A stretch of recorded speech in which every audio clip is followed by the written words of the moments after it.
نحمدہ و نصلی علی رسولہ الکریم اما بعد۔ ترجمے والے قرآن پاک کا صفحہ نمبر 1060، 29واں پارہ سورہ قلم، دوسرا رکوع، آیت نمبر 34 تا 41۔ اعوذ باللہ من الشیطان الرجیم، بسم اللہ الرحمن الرحیم۔ ان للمتقین عند ربهم جنات النعیم افنجعل المسلمین كالمجرمین ما لكم كيف تحكمون ام لكم كتاب فيه تدرسون ان لكم فيه لما تخيرون ام لكم ايمان علينا بالغة الى يوم القيامة ان لكم لما تحكمون سلهم ايهم بذلك زعيم ام لهم شركاء فليأتوا بشركائهم ان كانوا صادقين۔ صدق اللہ العظیم۔ گزشتہ آیات میں اس بات کا تذکرہ آیا تھا کہ ایک باغ تھا، اس باغ کا مالک نیک آدمی تھا، وہ غریبوں پر خرچ کرتا تھا۔ اس کے بیٹوں نے کہا کہ ہم نے تو ان کو نہیں دینا، اس کے لیے ترکیب لڑائی، لیکن ان کا باغ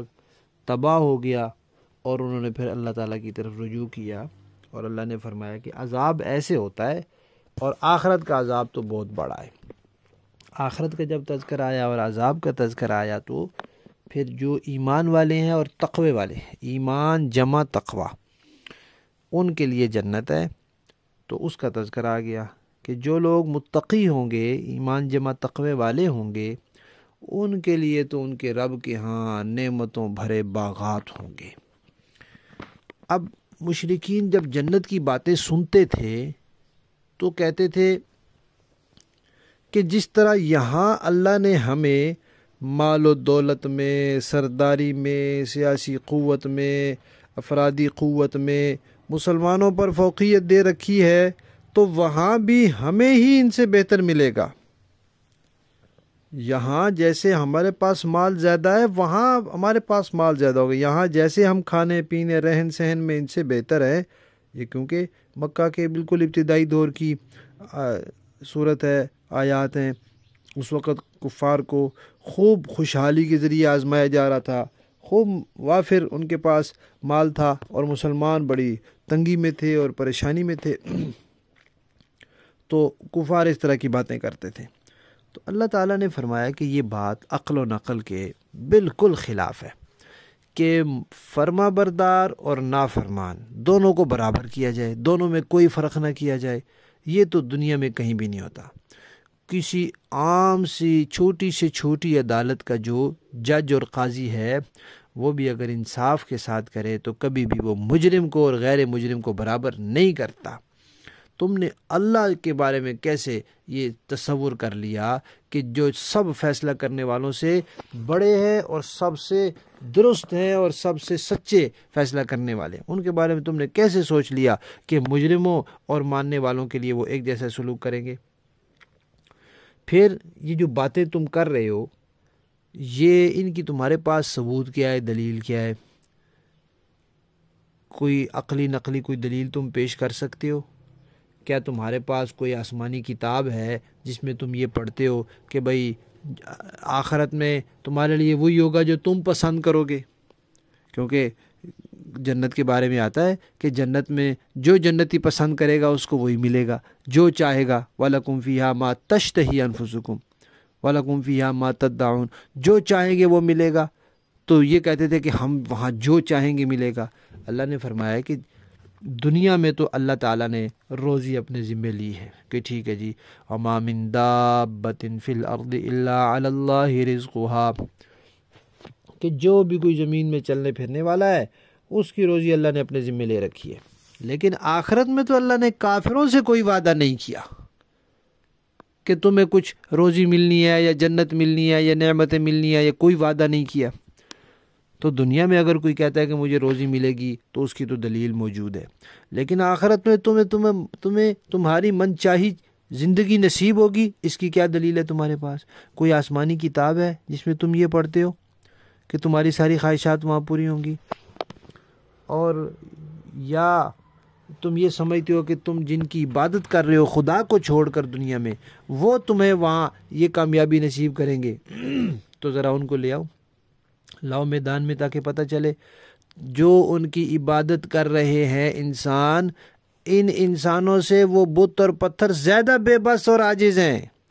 اور تم کچھ اپنی مرضی سے حرکت تو کر سکتے ہو، وہ یہ بھی نہیں کر سکتے، وہ تو ایک جامد چیز ہے، ان کے اندر بالارادہ حرکت نہیں ہے، حرکت کرنے کی قوت نہیں ہے کہ وہ اپنے ارادے سے حرکت کر لیں، خود اپنی مدد نہیں کر سکتے، کوئی ان کو توڑ پھوڑ دے، تمہاری مدد وہ کیا کریں گے؟ اسی طرح یہ بھی فرمایا کہ بھئی کوئی آسمانی کتاب نہیں تمہارے پاس، کوئی قسمیں نہیں تم نے ہم سے لی ہوئی کہ بھئی بندہ کسی سے قسم لے لیتا ہے کہ یہ بات کرنی ہے تو وہ کہتے ٹھیک ہے جی کروں گا، ہم سے تم قسمیں نہیں لی ہوئی کہ بھئی قیامت کے دن تک قسمیں ہیں ہماری اور پھر ہم نے تمہیں دینا ہی دینا ہے۔ تو نہ کوئی عقلی ثبوت ہے تمہارے پاس، نہ کوئی پہلے سے نقل شدہ ثبوت ہے، نہ کوئی آسمانی دلیل ہے، نہ کوئی قسمیں ہیں، تو پھر یہ کیسے تم الٹے سیدھے فیصلے کرو؟ یہ سوچ کیسے ہے تم ایسی بات جو عقل نقل کے خلاف ہے، جو انصاف کے خلاف ہے؟ دیکھیے، ان بے شک للمتقین، متقین کے لیے، عند ربہم، ان کے رب کے ہاں، جنات، باغات ہیں، النعیم، نعمتوں والے۔ افنجعل، کیا ہم کر دیں گے، المسلمین، مسلمانوں کو، کالمجرمین، مجرموں کی طرح، ما لکم، کیا ہو گیا ہے تمہیں، کیفا، کیسے، تحکمون، تم فیصلے کرتے ہو، ام لکم، کیا ہے تمہارے پاس، کتاب، کوئی کتاب، فیہ، جس میں تدرسون، تم پڑھتے ہو، ان لکم، کہ بے شک تمہارے لیے، فیہ، اس آخرت میں، لما، جو کچھ، تخیرون، تم پسند کرو گے، یعنی وہ کچھ ہوگا جو تم پسند کرو گے، ام لکم، یا تمہارے لیے، ایمان، قسمیں ہیں، علینا، ہم پر چڑھی ہوئی، بالغتن، جو پہنچنے والی ہیں، الی یوم القیامہ، قیامت کے دن تک، ان لکم، کہ تمہارے لیے، لما تحکمون، وہی ہے جس کا تم فیصلہ کر رہے ہو، سلہم، پوچھئے ان سے، ایہم، کون ہے، بذالک، اس بات کا زعیم، ذمہ دار، کہ آخرت میں جو کچھ ان کو ملے گا اس کا ذمہ دار کون ہے، کس نے ضمانت اٹھائی ہے، ام لہم، یا ان کے لیے، شرکاء، جو انہوں نے شریک تجویز کر رکھے خدا کے، وہ ان کا کچھ کام بنائیں گے، فلیأتوا، تو ان کو چاہیے کہ لے آئیں، بشرکائہم، اپنے ان تجویز کردہ شرکاء کو، ان کانوا صادقین، اگر یہ سچے ہیں۔ با محاورہ دیکھیں جی، ان للمتقین عند ربهم جنات النعیم،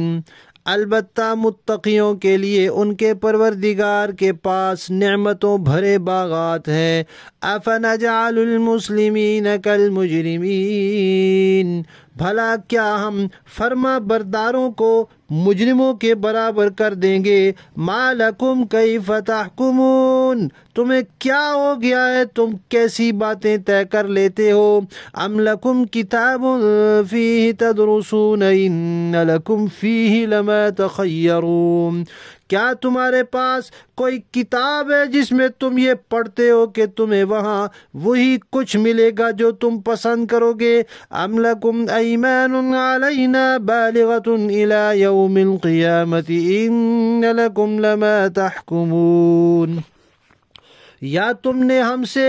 قیامت کے دن تک باقی رہنے والی قسمیں لے رکھی ہیں کہ تمہیں وہی کچھ ملے گا جو تم طے کرو گے، سلہم ایہم بذالک زعیم، اے پیغمبر ان سے پوچھئے کہ ان میں سے کون ہے جس نے اس بات کی ضمانت لے رکھی ہو، ام لہم شرکاء فلیأتوا بشرکائہم ان کانوا صادقین،